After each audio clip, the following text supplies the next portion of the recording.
नमस्कार दोस्तों, मैं कुलदीप सिंह आपकी खिदमत में फिर से हाजिर हूँ एक श्रृंखला के साथ। आज से हम एक श्रृंखला शुरू कर रहे हैं, कामरेड प्रेमचंद से बातचीत। हमारे YouTube चैनल पर पहले भी कामरेड प्रेमचंद ने अपनी बातचीत रखी है, इसको हम निरंतर जारी रखेंगे। इस प्रक्रिया को कामरेड प्रेमचंद से शीर्षक बातचीत कार्यक्रम के तहत हम विभिन्न विषयों पर अलग अलग मौकों पर कामरेड से अनुरोध करेंगे कि वो आएं और अपने विचार प्रकट करें। तो कामरेड प्रेमचंद, आपका स्वागत है। आपका भी नमस्कार, आपके चैनल का भी स्वागत है। और सभी दर्शकों से अनुरोध है कि वो देहाती ट्रू फैक्ट YouTube चैनल को सब्सक्राइब करें, लाइक करें और शेयर करें। तो कामरेड जी, आज 9 जुलाई है, 9 जुलाई 2025। राष्ट्रव्यापी हड़ताल जारी है। जैसा कि कई महीनों से हड़ताल प्रस्तावित थी विभिन्न ट्रेड यूनियनों के आह्वान पर, जिसको कर्मचारी संगठन और किसान तबकों और दूसरे जनता के समूहों ने भी सक्रिय समर्थन दिया है। आपकी पार्टी भारत की कम्युनिस्ट पार्टी मार्क्सवादी CPIM और दूसरे वाम दलों ने भी इसका सक्रिय समर्थन किया है। तो आज अपनी बातचीत का विषय है कि आज की जो राष्ट्रव्यापी हड़ताल है, इसके विभिन्न पहलुओं पर आप बातचीत करेंगे।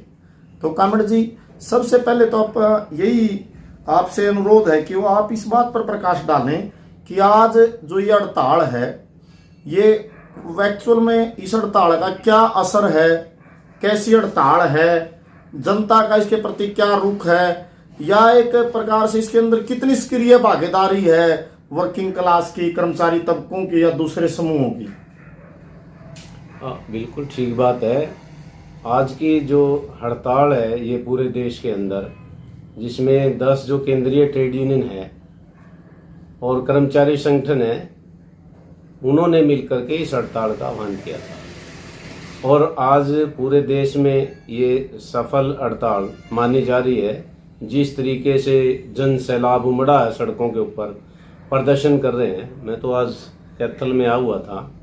यहाँ पे bank, LIC, roadways, teacher, public health के कर्मचारी, बिजली के कर्मचारी, परियोजना कर्मी, मनरेगा के मजदूर, ग्रामीण सफाई कर्मचारी और अलग अलग क्षेत्र के अंदर काम करने वाले जो मजदूर थे, कर्मचारी थे, आज सड़कों पे थे, हड़ताल करके आए थे।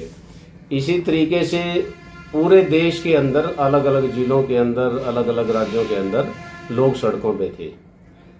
इसका जो मुख्य कारण हड़ताल करने का, इसका मुख्य कारण ये था कि जो केंद्र में मोदी की सरकार है, इसने 2020 के अंदर जब महामारी का दौर था, कोरोना काल था, और उस समय में जो लॉकडाउन लगा हुआ था, लोग घरों में थे, तो ये जो 29 श्रम संहिताएं थी, मजदूरों के पक्ष के, मजदूरों के हित के जो कानून थे, उनको बदल करके उनकी 4 श्रम संहिताएं बना दी गई, यानी कि 4 लेबर कोड बना दिए गए, जिनके नाम से आज जाना जाता है।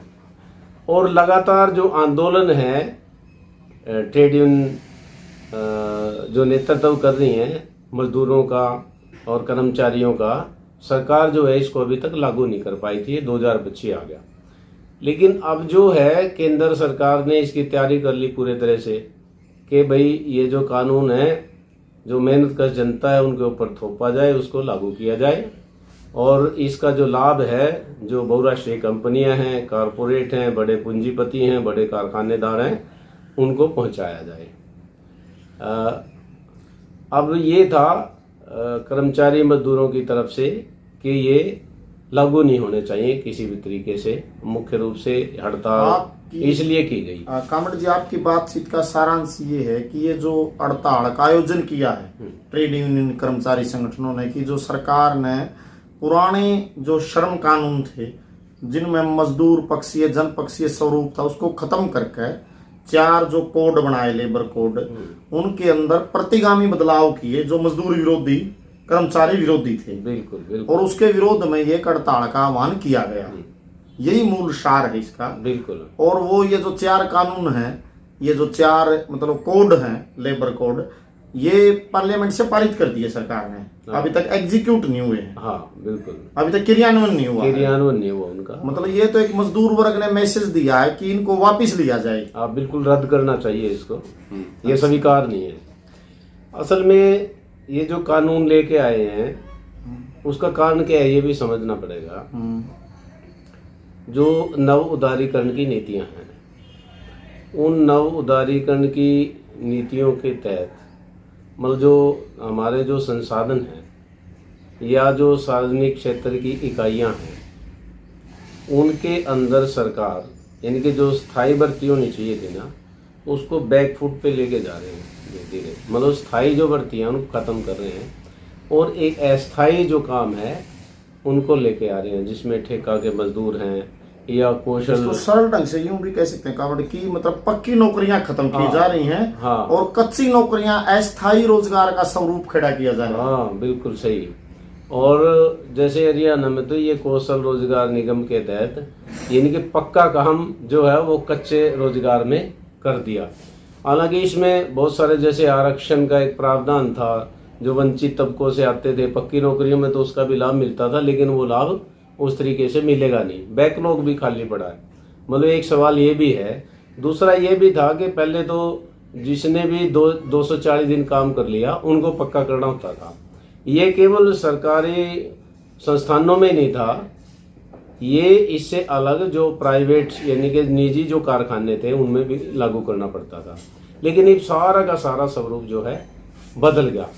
और अब जो ये नीतियां बना दी कि मतलब हायर एंड फायर की नीति जिसको बोलते हैं, जब मर्जी लाओ जब मर्जी हटाओ, कोई कानून का मतलब नहीं है इस तरीके से।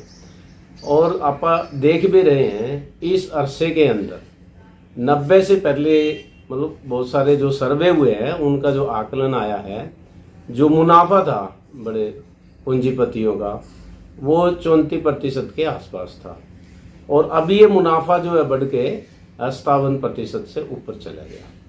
और यदि आप जो मेहनताना मिलता है मतलब जो दिहाड़ी है मजदूरी है, वो प्रति जो है व्यक्ति यानी कि जो एवरेज निकालें मजदूरी करने की 497 रुपये थी पहले, अब ये 492 रुपये पे आ गई, मतलब घट गई। इसका ये कहना चाहिए मजदूर के जो हिस्से आते थे ना, हाँ। पैसा वो तो घटता जा रहा है। हाँ, आमदन घट गई उसकी और पूंजीपति की जेब में पैसा ज्यादा जाता जा रहा है। हाँ बिल्कुल। ये निजीकरण की नीति, उदारीकरण की नीतियों की प्रकृति से हो रहा है, उनकी प्रकृति से हो रहा है। इसमें थोड़ा कमर जी में समझने की और कोशिश थी, आप हमारे दर्शक भी समझ जाए इस बात को अच्छे ढंग से, कि ये तो एक प्रकार से आप ये कह सकते हैं कि जो अपना भारत की संसद है, जो सत्ता है, जो भारतीय जनता पार्टी की सरकार है, माननीय नरेंद्र मोदी जी जो प्रधानमंत्री, उनकी कैबिनेट है, इसके ऊपर कहीं ना कहीं कारपोरेट हाउस का, बड़े धन्ना सेठों का, अंबानी अडानी दूसरे उद्योगपतियों का दबाव है कि वो कहीं ना कहीं ये जो श्रम कानून है इनको निरस्त करो।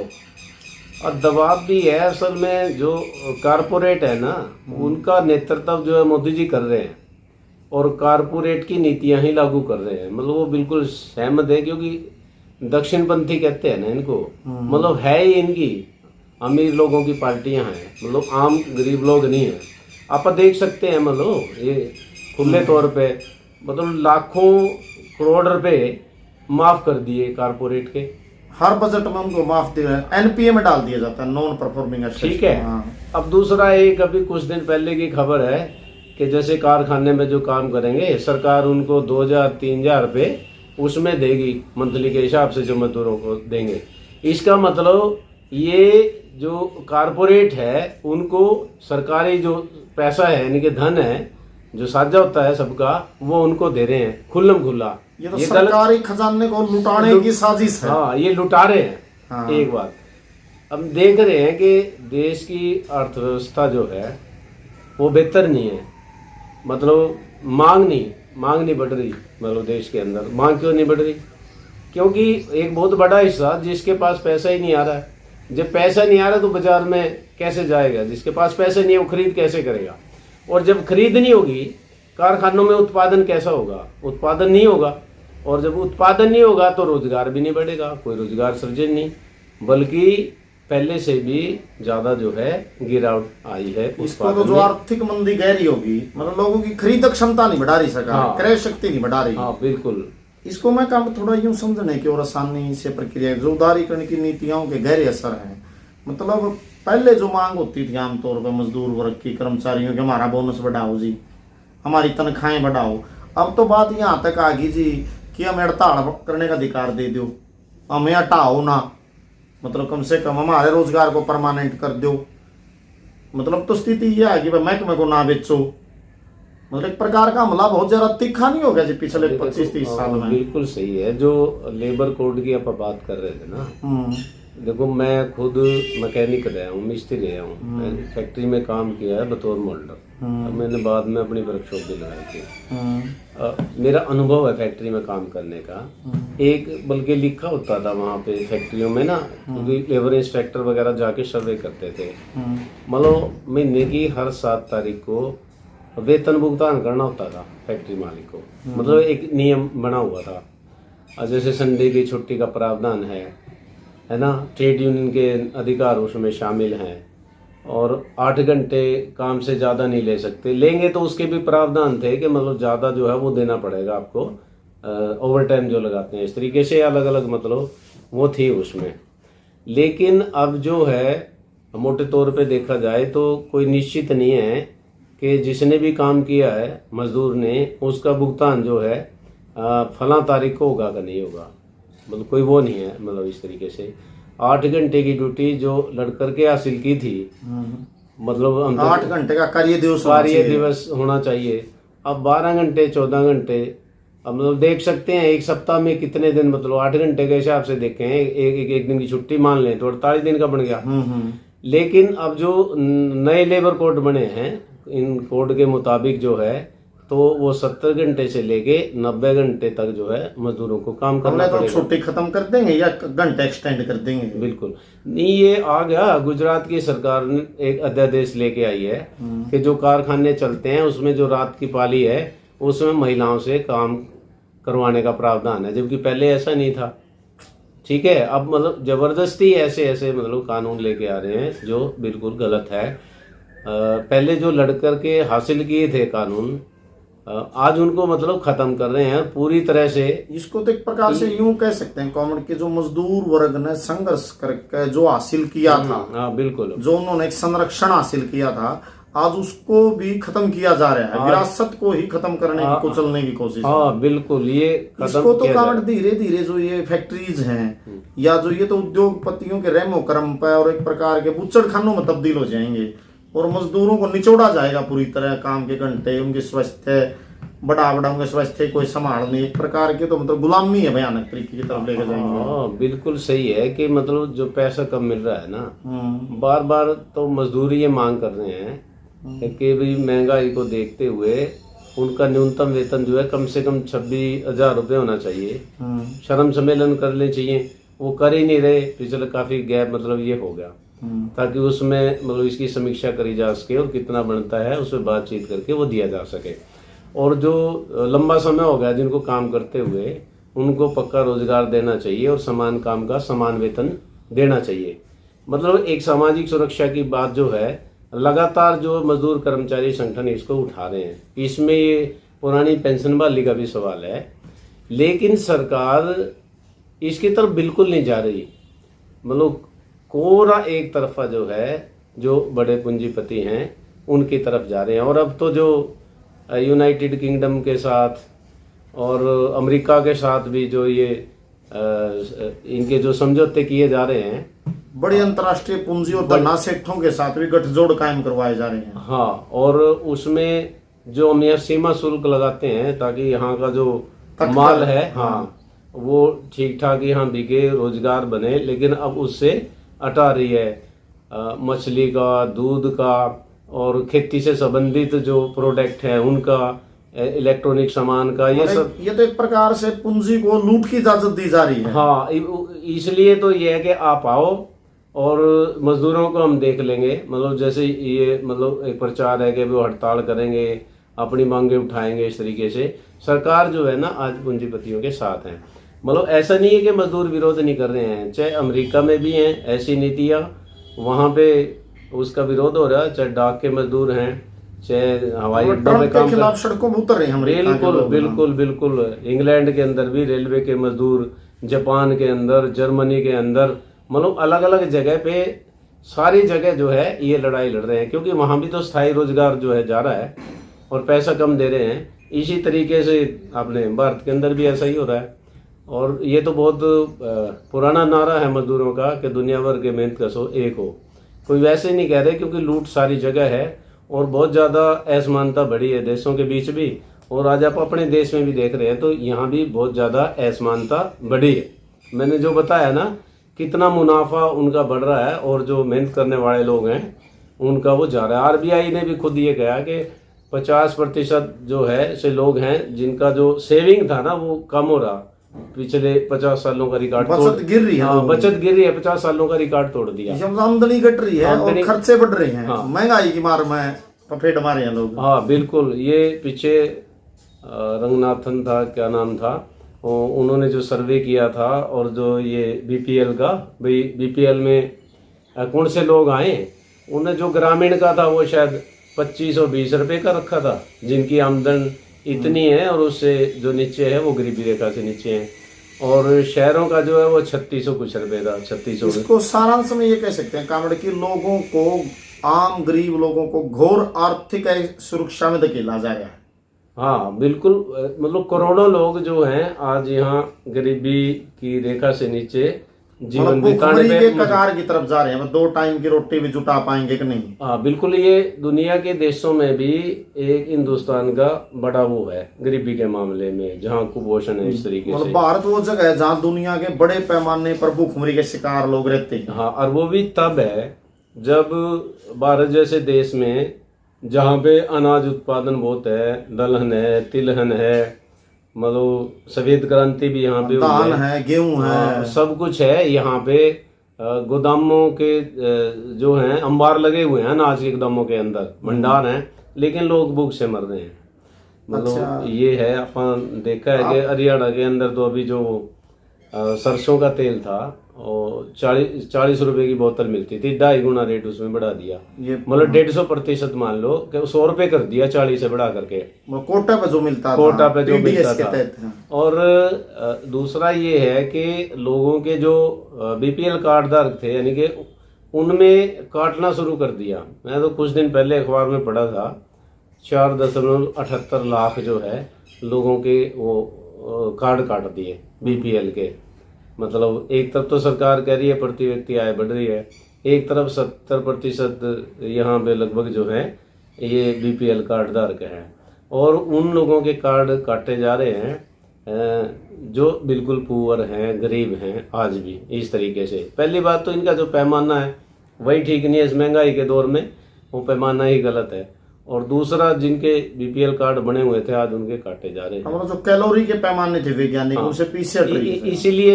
इसीलिए बार बार ये मांग कर रहे हैं कि भाई कम से कम इतना मेहनताना तो हो जो परिवार जो है, व्यक्ति जो है अपना ठीक से जीवन चला सके, मतलब ताकि वो ठीक ठाक मकान बना सके अपना, उसमें रह सके, पौष्टिक भोजन खा सके।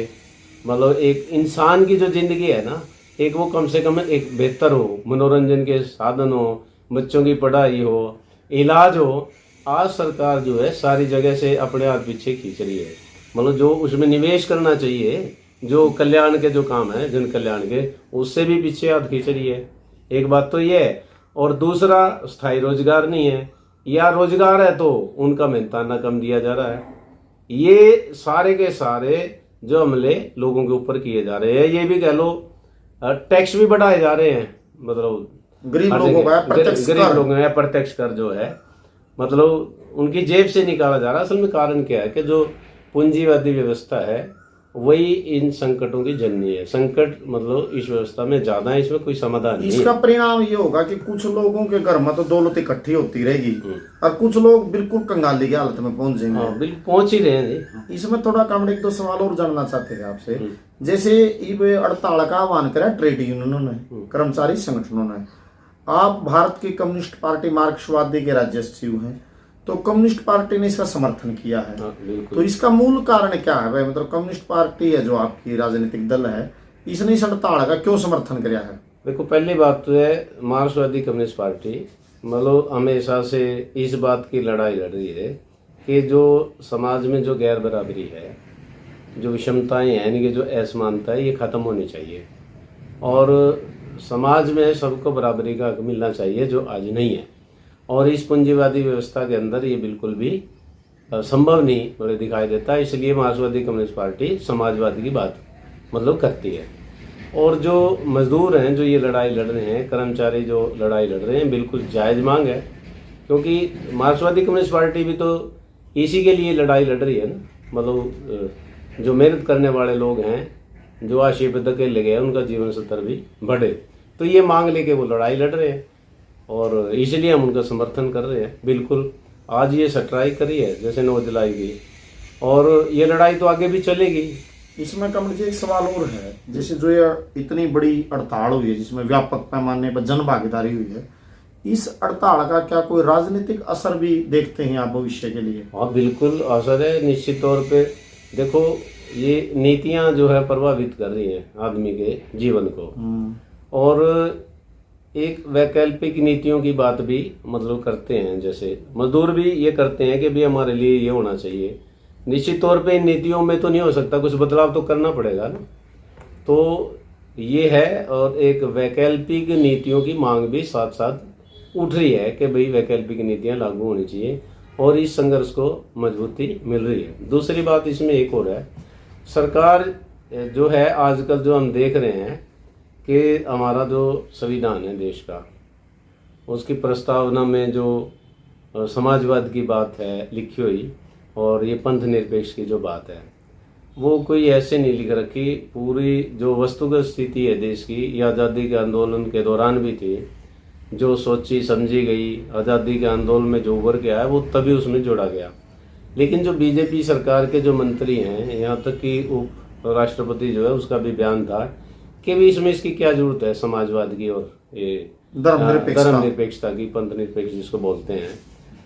अब समाजवाद की जरूरत का मतलब तो क्या है कि आज जो समाज में गैर बराबरी है, तो ये गैर बराबरी जो है खत्म होनी चाहिए, मतलब आर्थिक सामाजिक समानता होनी चाहिए, एक बात तो ये।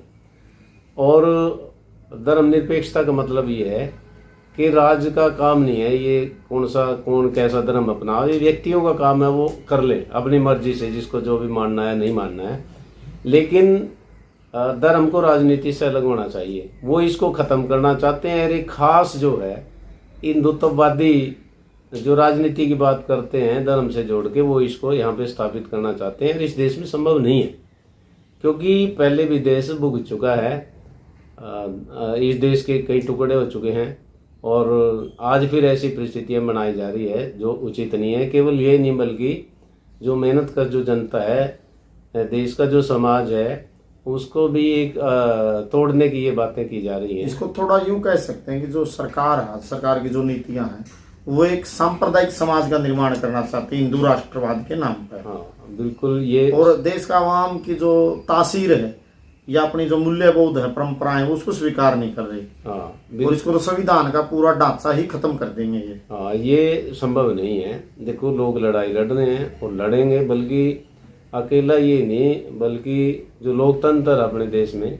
जैसा कैसा भी, ये इसको भी खत्म करना चाह रहे हैं।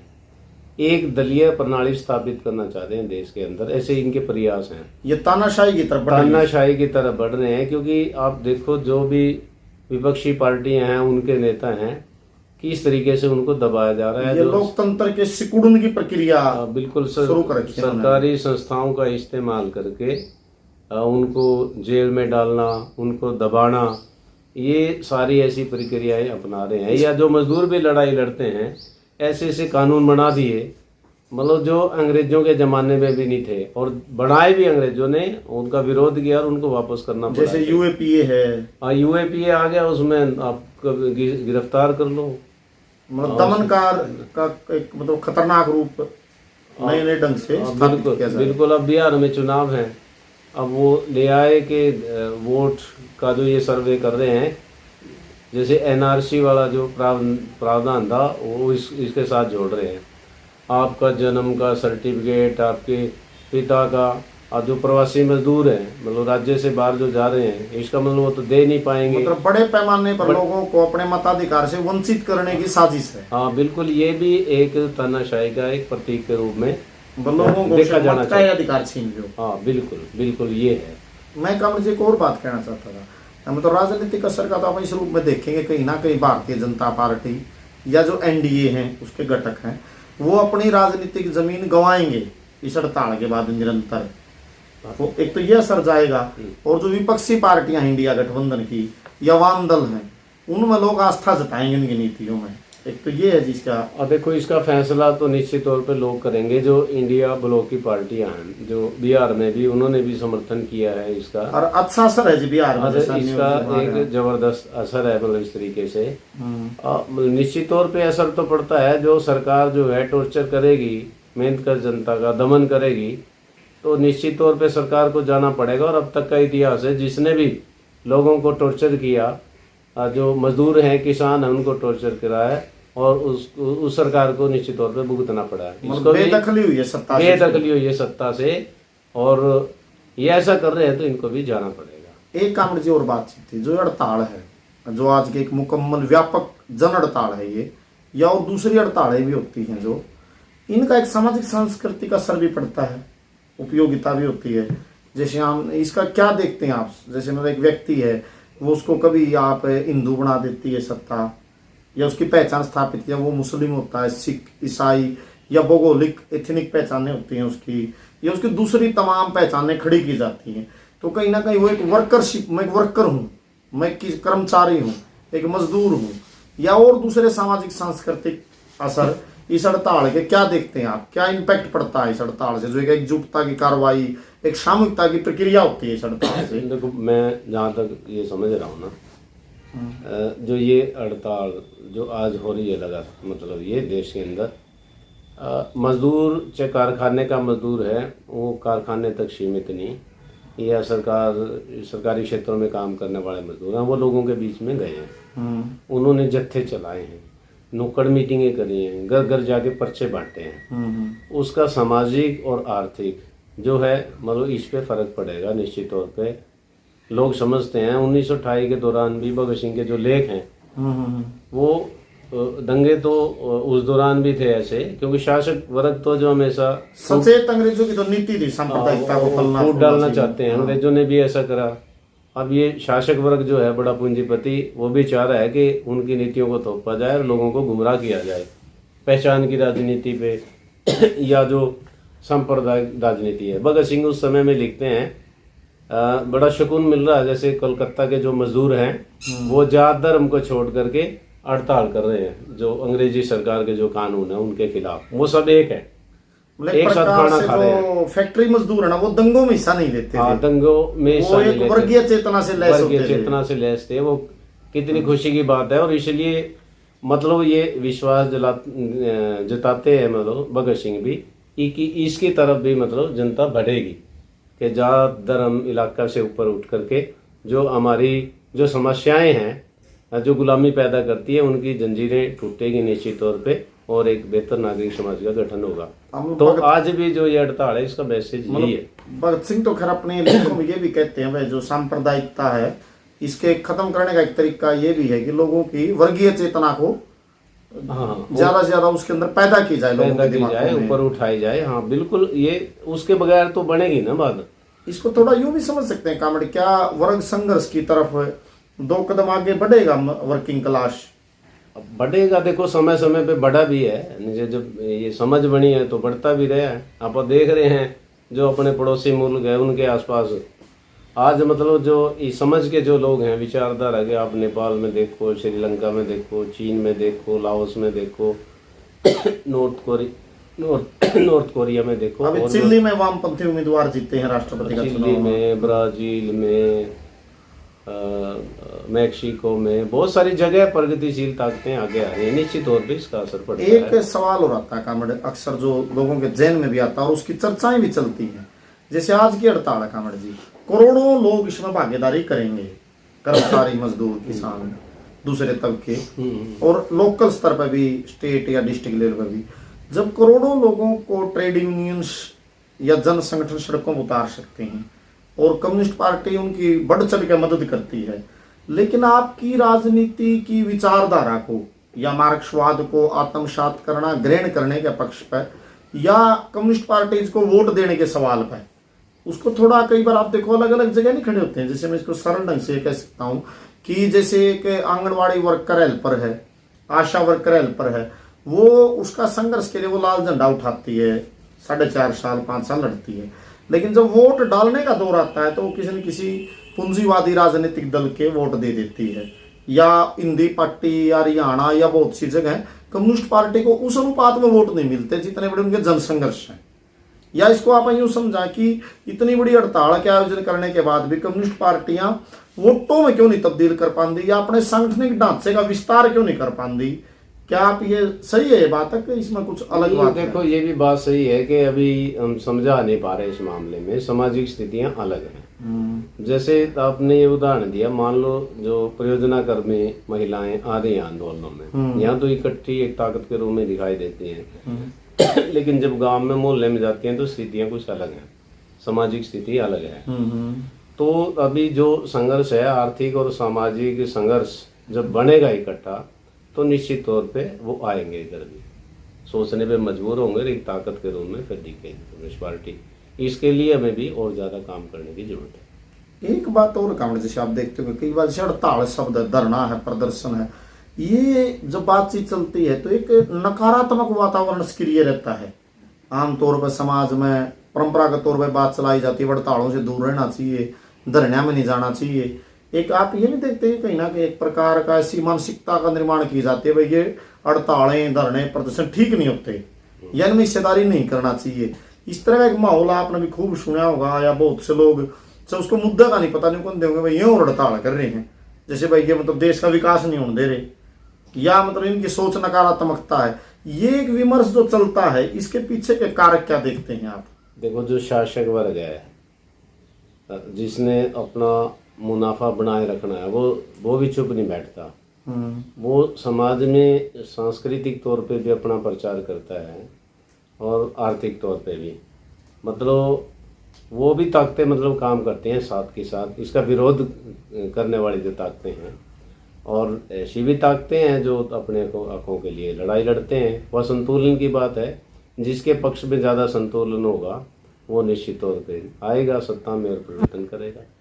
आज जो है संतुलन उनके पक्ष में है, आज वो नीतियाँ मतलब जारी रखे हुए हैं। उसका कारण यही है कि वर्ग चेतना का एक अभाव है। यदि वर्ग चेतना एक मजबूत होगी तो निश्चित तौर पे इसमें भी वो आपने पढ़ा भी होगा, मुंशी प्रेमचंद एक जगह लिखते हैं भाई हड़ताल और धरने प्रदर्शन से क्या होता, लोग पूछते हैं।